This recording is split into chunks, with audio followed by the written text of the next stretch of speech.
How can you से your self the best creator जब आप इतने इनकंसिस्टेंट हो। तो guys, so much champions of the world, मैं ऑलरेडी एक्सचेतन the best wrestling creator on this sub content with the best wrestling audience. Obviously you would want to know कि यार इतनी इनकंसिस्टेंसी का राज क्या है। तो देखो, हम दूसरी चीज़ें भी कर रहे होते हैं और क्योंकि इससे उतना पैसा नहीं आता तो इसीलिए मोटिवेशन भी नहीं आती। ऐसा लगता है कि लाइक क्या टाइम वेस्ट करना जब लाइक इतना एग्जॉस्ट हो जाते हैं। बेसिकली मैं आपको ये बताना चाह रहा हूँ कि दिस इज़ जो भी मैं डाल रहा हूँ इससे कुछ आता नहीं है, ये सिर्फ हॉबी ही है एक तरीके से। मैं इसको ऐसे कंसिडर करता हूँ कि जैसे आप लोग दोस्तों के साथ बाहर घूमने निकल जाते हो, 1 घंटा घूम लिया, तो मेरे लिए ये है वो चीज़। Like this is what I do in that. So financially this is as, मतलब यहाँ से फाइनेंशियली कुछ भी हम एक्सपेक्ट नहीं कर सकते कुछ भी। तो इसीलिए मैंने चैनल की बाय द वे मेंबरशिप भी ऑन कर रखी है in case anyone wants to support, कि यार ठीक है भाई सपोर्ट कर देते हैं बंदे को, तो वो वहाँ से मेंबरशिप ले सकता है। तो अगर उधर से कुछ होता है तो भाई फिर तो कंसिस्टेंट डाल सकते हैं हम। बट क्या मैं एक्चुअली में ना कल रॉ की वीडियो डालने वाला था, बट मेरा मन नहीं किया, पता नहीं क्यों यार। एक तो WWE एक्चुअली में is feeling kind of of.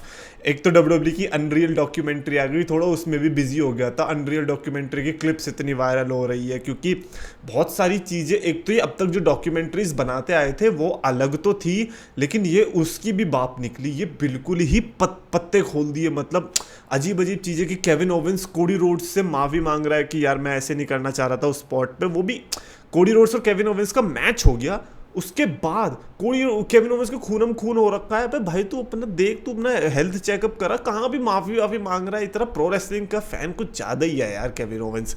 Fan तो नहीं, मतलब प्रो रेसलिंग का बहुत कुछ ज़्यादा ही चढ़ रखा है केविन ओवेंस पे।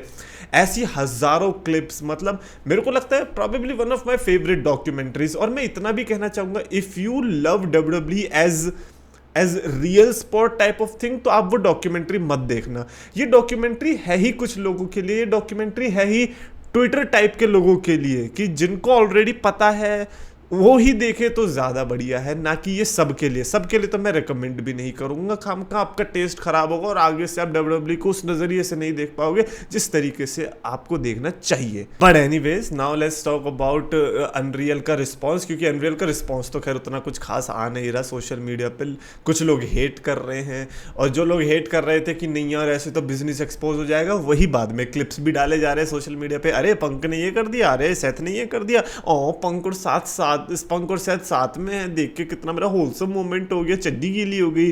तो ये सब चीज़ चल रही हैं। ऐसे में मैं आपको बात करना चाहता हूँ वाई WWE इज ऑफ। मतलब आई डोंट थिंक सो कि अब ये मेरा एक पर्सनल ओपिनियन है, अब ये एक बड़ा ओपिनियन है। मैं सोशल मीडिया पे देख रहा हूँ लोग ऐसी ही बात कर रहे हैं, मैं यूट्यूबर्स की वीडियो देख रहा हूँ तो उनके थंबनेल भी उसी तरीके से आ रहे हैं कि WWE अब स्पेशल नहीं रही, WWE अब क्यों पहले जैसी नहीं रही। ये कमेंट जब मेरे को पहले आता था ना, मैं समझ नहीं पाता था, क्योंकि WWE कभी मेरे लिए उस टाइप की थी नहीं कि कभी मैं ऐसे बोलूँ कि यार WWE पहले वाली बढ़िया थी। मैं ऐसा था ही नहीं। मतलब जो लोग कहते हैं ना कि यार WWE तो एटीट्यूड एरा वाली थी, मैं उन लोगों के ओपिनियन की कोई कदर नहीं करता हूँ, क्योंकि मेरे को लगता है ये कोई ओपिनियन ही नहीं है। तुम क्या बोल रहे हो, WWE पहले वाली नहीं रही तो तू पहले वाला रहा, मतलब तू बचपन में मम्मी का दूध पीता था अब भी पी रहा है। ये कोई लॉजिक है? तो चीजें इवॉल्व होती है ना टाइम के साथ। WWE पहले वाली नहीं रही, ऑब्वियसली नहीं रही, इसमें तू अलग क्या बता रहा है? सूरज सुबह सुबह उगता है, हाँ तो पता है हम सबको।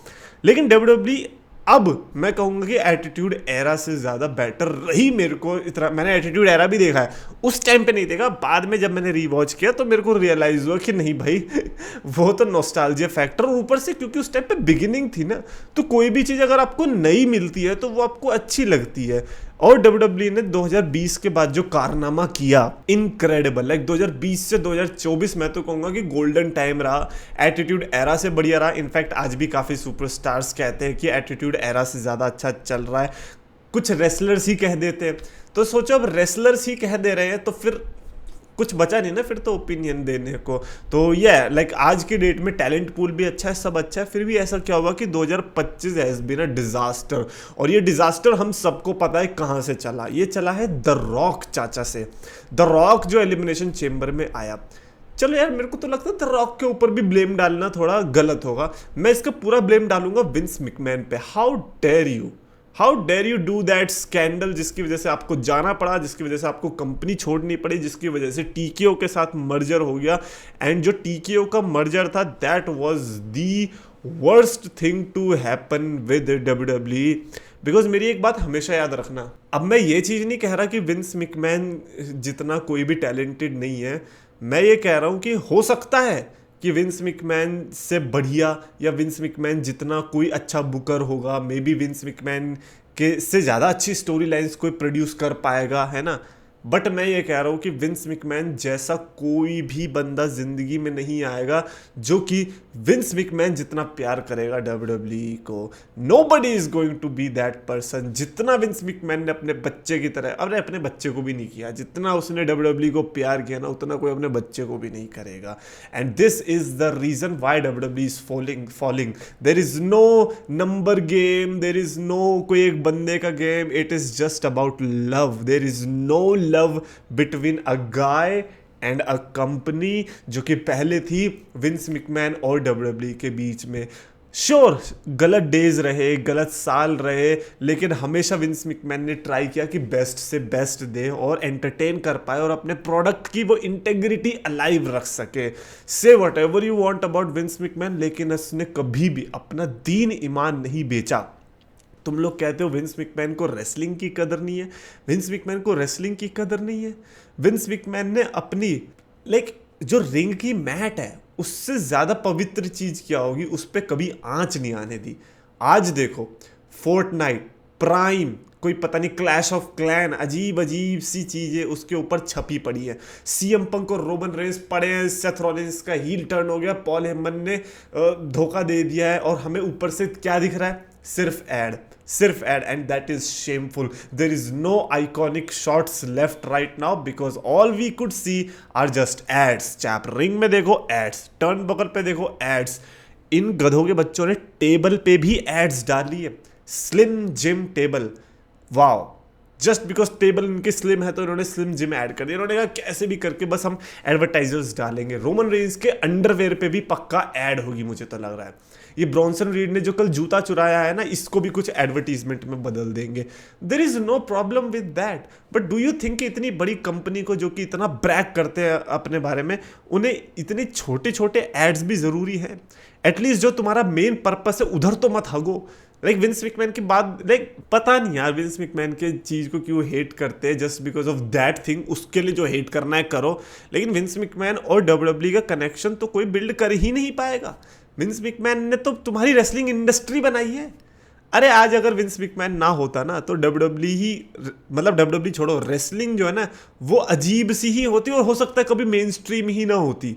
हो सकता है कि वो जैसे आई डोंट नो, जैसे स्केट बोर्डिंग है, स्केट बोर्डिंग एक पर्टिकुलर कम्युनिटी में ही चलती है, इट इज़ नॉट पॉपुलर। ऐसा नहीं है कि टीवी पे भाई फटे रहता है। मतलब मैं एक एग्जांपल दे रहा हूँ कि ऐसी बहुत सारी अलग अलग चीज़ें हैं। वो उसी तरीके से रेसलिंग भी रहती, और शायद रहती भी ना, क्योंकि फिर तो हमें जो ओलंपिक्स की रेसलिंग है बस वही देखने को मिलती। But Vince McMahon made sure, उसने सोचो इस रेसलिंग, एक एक्टिंग वाली रेसलिंग को इतना बड़ा बना दिया, इतना बड़ा बना दिया, इतना बड़ा बना दिया कि इसको प्रोफेशनल रेसलिंग बोलने लगे, और जो एक्चुअली रेसलिंग होती है उसको एमेच्योर रेसलिंग बोलने लगे। People actually don't like to believe कि विंस मैकमैन ने क्या कर दिया बिकॉज ऑफ द हेट्रेड जो उनके लिए है। और आज आप देखो आज क्या मिल रहा है, इट्स जस्ट बिजनेस। कैसे ट्रिपल एच की हिम्मत कैसे होती है कि वो रोज जाके ये बोल सके कि इस बार का हमने इतने $1 मिलियन का गेट बनाया इस पेपर व्यू से, यानी कि हमने तुमसे बहुत ज्यादा पैसे ऐड लिए हैं। How dare you say that? It is so pathetic right now the situation. और आज मेरे को न्यूज़ भी पता चली कि विंस मैकमैन का कार एक्सीडेंट हो गया, thankfully he is alive. Crazy यार, I mean I don't know man, WWE बिक गई भाई, जो आत्मा थी ना वो बिक गई। और ऊपर से रॉक ने आकर तो जो टीवी की स्टोरी लाइन्स थी उसका भी सत्यानाश कर दिया। एलिमिनेशन चेंबर से it was just downhill, and nobody is going to blame John Cena and nobody should। John Cena का one of the worst heel run देखने को मिला हमें। मतलब जॉन सीना का नहीं, मतलब जो one of the biggest heel runs होते हैं ना, उसमें जॉन सीना का नाम तो मैं कभी जिंदगी में ना डालूं। और इसमें जॉन सीना की गलती जीरो होगी, जीरो। इसमें सारी गलती है रॉक की और उस गंजेड़ी ट्रेविस स्कॉट की। ट्रेविस स्कॉट ने वादा किया WWE से, मैं तो सब करूंगा। उस गंजेड़ी से कुछ नहीं हुआ और फिर वो निकल लिया। ठीक है चल, तू तो हमारी फील्ड का था भी नहीं, तेरे को ज़्यादा बोल भी नहीं सकते। और रॉक, तुम तो यहीं से बने हो ना, तुम जितने भी हॉलीवुड के वहाँ दादा बन रहे हो, क्यों बने हो? क्योंकि तुम्हारी शुरुआत यहीं से हुई है। पहले कर लेता, वहीं पे पता चल जाती, अकल आ जाती। डब्ल्यूडब्ल्यू की वजह से तू वहाँ तक चला गया इसीलिए। बट खैर वो तो अलग ही बात है। All I am saying is कि द रॉक को इतनी तो अकल होनी चाहिए कि जो स्टोरी लाइन टीवी पे दिख गई है उसका कुछ तो हम दिखाए एंगल। लाइक जॉन सीना ने हील टर्न लिया द रॉक के कहने पे, उसके बारे में कुछ बात ही कर लो, शक्ल ही दिखा दे सैटेलाइट के थ्रू आके, लेकिन नहीं करना। तो फिर जॉन सीना का हील टर्न हुआ क्यों है, क्या रीज़न है, कुछ पता चलेगा? नहीं पता चलेगा। And this is the reason why I don't like WWE these days. क्योंकि पता है कुछ भी, अब रोमन रेंस ही देख लो, आ रहा है अभी समर स्लैम में लड़ लेगा, फिर छुट्टी ले लेगा, फिर आएगा सर्वाइवर सीरीज में। Like who does that? कौन करता है यार ऐसा? Like I don't know man, WWE just does not feel same anymore. Like last year की बात है, एवरीथिंग वाज हॉट। पंक और मैकिंटायर ले लो, रेंस और कोडी टैग टीम में आ रहे हैं, मतलब अलग अलग चीज हो रही है। लेकिन इस बार तो man it just feel sad. I hope SummerSlam कैसे भी करके रिन्यू कर दे वो energy. For me right now WWE is just like soul चली गई उसकी।